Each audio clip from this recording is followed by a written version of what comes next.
mga idol, papugi points muna tayo habang hindi pa naniningil.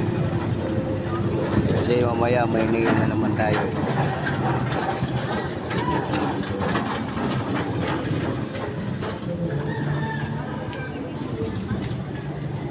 Silang to mga idol, silang malingkinan silang. Yan.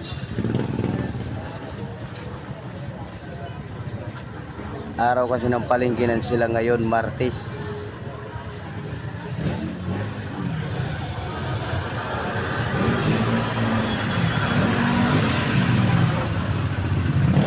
Habang hindi pa tayo naniningil, papugi points tayo. Kalipas oras lang.